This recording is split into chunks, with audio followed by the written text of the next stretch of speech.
الحمد لله الذي أمرنا بالرحمة وبر الوالدين، والصلاة والسلام على سيد الملكوت والثقلين وعلى آله وصحبه الذين فازوا بدينهم في الدارين. أما بعد فأعوذ بالله من الشيطان الرجيم. بسم الله الرحمن الرحيم. وقضى ربك ألا تعبدوا إلا إياه وبالوالدين إحسانا. وقال النبي صلى الله عليه وسلم: رضا الله في رضا الوالدين وسخط الله في سخط الوالدين. صدق الله وصدق رسوله النبي الكريم. أما بعد. میرے انتہائی واجب الاحترام معزز و مکرم حضرات، علماء کرام، عدل و انصاف کی نشست پر تشریف فرما حضرات، منصفین اعظام، شرکائے مقابلہ اور محترم سامعین، آج میں جس موضوع سخن کا سہارا لے کر حاضر ہوا ہوں وہ ہے اسلام میں والدین کے حقوق. سامعین دی قدر، جب میں قرآن و حدیث کا مطالعہ کرتا ہوں تو مجھے قرآن و حدیث میں رب تعالیٰ کی فرما برداری اور اس کے رسول کی فرما برداری کو اطاعت کے بعد جس ہستی کا نام لکھا ہوا نظر آتا ہے وہ والدین کی مقدس و عظیم ہستی ہے. سامعین دی قدر، اگر آپ بنظر غیر صفائی ہستی کا مطالعہ کریں تو ابتدائے آفرینش سے ایک ایسا قابل صد احترام رشتہ نقشہ شہود پر جلوہ افروز نظر آتا ہے جسے نسل انسانی کی حیات جاویدانی کا عنصر اول کہنا بے جانا ہوگا. جی ہاں، وہ رشتہ ذی قدر والدین کے حسین عنوان سے جانا اور پہچانا جاتا ہے. ہر زمانے میں اسے قدر و مقام کی نگاہ سے دیکھا جانا انسانیت کے مقتضا نظر آتا ہے. خلاق کائنات کے نزدیک جو اس قدر و مقام رکھتا ہے کہ خلاق عالم اپنی عبادت کے امر عظیم کے بعد جس ہستی کا نام ذکر فرماتے ہیں وہ والدین کی مقدس و عظیم ہستی ہے. چنانچہ باری تعالیٰ کا ارشاد ہے: وَقَضَىٰ رَبُّكَ أَلَّا تَعْبُدُوا إِلَّا إِيَّاهُ وَبِالْوَالِدَيْنِ إِحْسَانًا. اسی کی ذیل میں علامہ قاضی ثناء اللہ پانی پتی رحمہ اللہ اس کی توجیہ بیان کرتے ہوئے فرماتے ہیں: احسنوا بالوالدین احسانا لأنهما السبب الظاہری للوجود والتعیش. جی ہاں، یہی وہ عظیم ہستی ہے جن کی رضا خلاق کائنات کی رضا بنتی ہے. امام الانبیاء صلی اللہ علیہ وسلم فرماتے ہیں: رضا اللہ فی رضا الوالدین. جن کی ناراضگی خلاق تو جہان کی ناراضگی بنتی ہے. سخط اللہ فی سخط الوالدین. جن کی چہرے کی رونق انوارات و تجلیات کا مظہر ہے. کیا آقا صلی اللہ علیہ وسلم فرماتے ہیں: ما من ولد بار ينظر الى والديه نظرۃ رحمت الا كتب الله له بكل نظرۃ حجۃ مبرورہ. جو اس قدر و اہمیت کے حامل ہیں کہ بعض اوقات انسانی اعمال کی جزا و سزا انہی کے مرہون منت بن جاتی ہے. امام الانبیاء صلی اللہ علیہ وسلم فرماتے ہیں: ہما جنتک و نارک.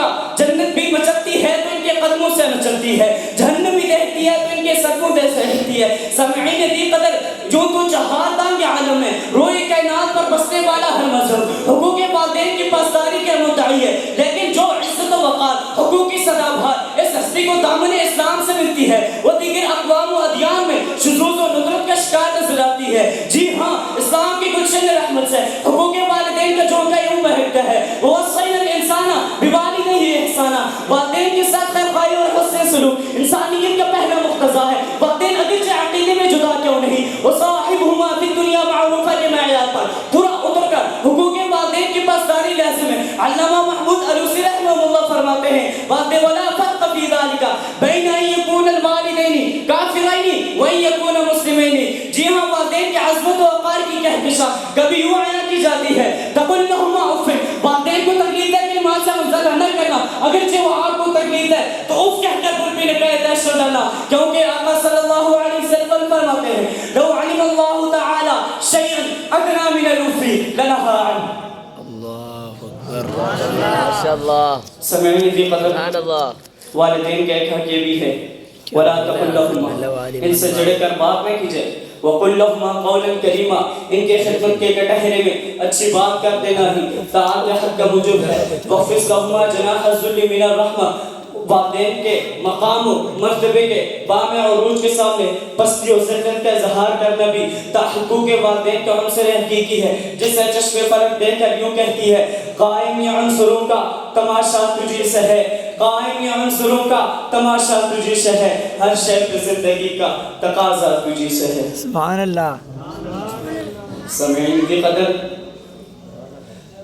اس دنیا رنگ و گل میں حقوق والدین کے بہت گن گئے ہیں، لیکن اسلام کی گلشن رحمت کے کیا کہنے کہ جس نے اس عظیم ہستی کو وہ طرح افتخار عطا کیا کہ رہتی دنیا تک ان کے حقوق کا پرچم لہراتا رہے گا۔ جی ہاں، اس ہستی کو جو عزت و وقار مدینے کے اس تاجدار نے عطا کی، آج تک یہ دنیا اسے فراہم نہ کر سکی۔ آقا صلی اللہ علیہ وسلم فرماتے ہیں لا تمشین امامہ، ان کے آگے ہرگز نہ چلنا، ولا تقعد قبلہ، ان سے پہلے ہرگز نہ بیٹھنا، ولا تدعو باسمہ، ان کا نام لے کر نہ پکارنا، ولا تسلبوا له، ان پر مذہبہ کلمات نہ کر سکتے۔ لیکن کیا آج ہم والدین کے حقوق کا رعایت کرتے ہیں، والدین کا کہنا مانتے ہیں؟ کیا آج آپ مغربی تہذیب کو دیکھیے، مغربی تہذیب اور دنیا کا مطالعہ کیجئے، دیکھیے حقوق والدین کی پاسداری ان کو عقل سے تہذیب سے ماورا لگتی ہے۔ والدین کے مرنے کے بعد ان کے جنازے میں تدفین میں شریک ہونا بھی انہیں عقل سے ماورا تہذیب سے ماورا لگتا ہے۔ جیسے کہنے والے نے کیا خوب کہا، قائم عنصروں کا تماشا تجھی سے ہے، قائم عنصروں کا تماشا تجھی سے ہے۔ جس نے دیکھ کر کیا یوں کہا، جس قدر تصویریں خورشید و قمر ہوتی گئی، جس قدر تصویریں خورشید و قمر ہوتی گئی، زندگی تاریک سے تاریک تر ہوتی گئی۔ کہکشاہیں ماہ و انجم جاننے کے شوق میں، کہکشاہیں ماہ و انجم جاننے کے شوق میں، اپنی دنیا سے یہ دنیا بے خبر ہوتی گئی۔ وما علینا الا البلاغ المبین۔